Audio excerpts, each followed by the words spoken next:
ఈజీగా మనము 100% ఈపీఎఫ్ డబ్బులు ఎలా ఏ టైంలో తీసుకోవచ్చు అనే దాని గురించి ఈరోజు వీడియో అన్నమాట. ఎలాంటి పరిస్థితి వస్తే మనం పీఎఫ్ మొత్తాన్ని తీసుకోవచ్చు అనేదంటే, ఎంప్లాయీ ప్రావిడెంట్ ఫండ్ ఆర్గనైజేషన్ తన సభ్యుల మరింత సౌలభ్యం కల్పించే కీలక మార్పులు ఇటీవల తీసుకొచ్చింది. ముఖ్యంగా ప్రత్యేక పరిస్థితుల్లో ఈపీఎఫ్ ఖాతాలోని మొత్తం సొమ్మును ఉపసంహరించుకునే ప్రక్రియను సరళతరం చేసింది. అర్హత ఉన్న సభ్యులు నిర్దిష్ట అత్యవసర పరిస్థితుల్లో నిధులను ఉపసంహరించుకునేందుకు ప్రత్యేక కారణాలను వివరించాల్సిన అవసరం కూడా లేదు. గత అక్టోబర్లో కేంద్ర ప్రభుత్వం జారీ చేసిన నోటిఫికేషన్ అనుగుణంగా ఈ మార్పులు అమల్లోకి వచ్చాయి. గతంలో ఉపసంహరణ కోసం కారణాలను స్పష్టంగా పేర్కొనడంతో పాటు సంబంధిత ఆధారాలను సమర్పించాల్సి వచ్చేది. దీంతో అనేక క్లెయిములు సాంకేతిక కారణాలతో తిరస్కరణకు గురయ్యేవి. కొత్త విధానంతో ఈ సమస్యలు తగ్గే అవకాశం ఉందని ఈపీఎఫ్ఓ భావిస్తోంది. గతంలో ఎలా ఉండేదంటే, పిఎఫ్ సభ్యులు ప్రకృతి వైపరీత్యాలు, మహమ్మారి, సంస్థ లాకౌట్, దీర్ఘకాల నిరుద్యోగం వంటి ప్రత్యేక పరిస్థితుల్లో తమ ఈపీఎఫ్ నిధులను పూర్తిగా ఉపసంహరణకు దరఖాస్తు చేసుకునే అవకాశం ఉండేది. అయితే ఇందుకు నిర్దిష్ట కారణాన్ని పేర్కొనడం, అవసరమైన ధృవీకరణ పత్రాలు సమర్పించడం తప్పనిసరి. కొన్ని సందర్భాల్లో పేర్కొన్న కారణం ఈపీఎఫ్ఓ ఆమోదించిన కేటగిరీల్లో లేకపోవడంతో క్లెయిమ్ తిరస్కరణకు గురయ్యేది. ఏ పరిస్థితిలో 100% ఉపసంహరణ?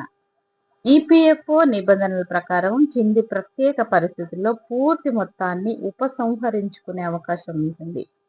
అయితే అవి ఏంటి అంటే, సమ్మె, లాకౌట్ లేదా సంస్థ మూసివేత కారణంగా 15 రోజులకు పైగా వేతనం లేకుండా ఉండడం, 2 నెలలకు పైగా జీతాలు అందకపోవడం, ఉద్యోగం నుంచి తొలగింపు లేదా డిశ్చార్జ్కి సంబంధించిన కేసు కోర్టులో పెండింగ్లో ఉండడం, తర్వాత ఏంటంటే సంస్థ 6 నెలలకు పైగా మూతపడటం వల్ల ఉద్యోగి నిరుద్యోగిగా మారడం, సభ్యుడు లేదా కుటుంబ సభ్యుల వైద్య చికిత్స కోసం అత్యవసర నిధుల అవసరం ఏర్పాటు కోసం. ఇక కొత్త నిబంధనలతో ప్రత్యేకత ఇది. కొత్తగా తీసుకొచ్చిన వెసులుబాటుతో అత్యవసర పరిస్థితుల్లో 100% ఈపీఎఫ్ ఉపసంహరణ కోసం దరఖాస్తు చేసే సమయంలో కారణాన్ని ప్రత్యేకంగా పేర్కొనాల్సిన అవసరం ఉండదు. సభ్యుడు సంబంధిత కేటగిరీ కింద క్లెయిమ్ సమర్పిస్తే సరిపోతుంది. దీనివల్ల క్లెయిముల పరిశీలన వేగవంతం కావడంతో పాటు తిరస్కరణలు, ఫిర్యాదులు తగ్గుతాయని అధికారులు చెబుతున్నారు. సాధారణ పరిస్థితుల్లో 75% మాత్రమే ఉంటుంది. అయితే ప్రతి సభ్యుడు ఎప్పుడైనా తన మొత్తం ఈపీఎఫ్ బ్యాలెన్స్ను తీసుకోలేడు. సాధారణ పరిస్థితుల్లో అర్హత కలిగిన మొత్తంలో గరిష్టంగా 75% వరకు మాత్రమే ఉపసంహరణకు అనుమతి ఉంటుంది. 100% ఉపసంహరణ మాత్రం ప్రత్యేక పరిస్థితుల్లోనే వర్తిస్తుంది. ఇక డిజిటల్ సేవలకు ప్రాధాన్యం. గత 2 ఏళ్లుగా ఈపీఎఫ్ఓ సేవలను పూర్తిగా డిజిటలైజ్ చేసే దిశగా చర్యలు తీసుకుంటోంది. యూనివర్సల్ అకౌంట్ నెంబర్ యూఏఎన్ ఆధారంగా ఆన్లైన్ క్లెయిమ్లు, ఆటో సెటిల్మెంట్, బ్యాంకు ఖాతా ధృవీకరణ వంటి సేవలను వేగవంతం చేసింది. దీంతో చాలా క్లెయిములు కొద్ది రోజుల్లో పరిష్కారం అవుతున్నాయన్నమాట. ఇది దీనికి సంబంధించిన వీడియో.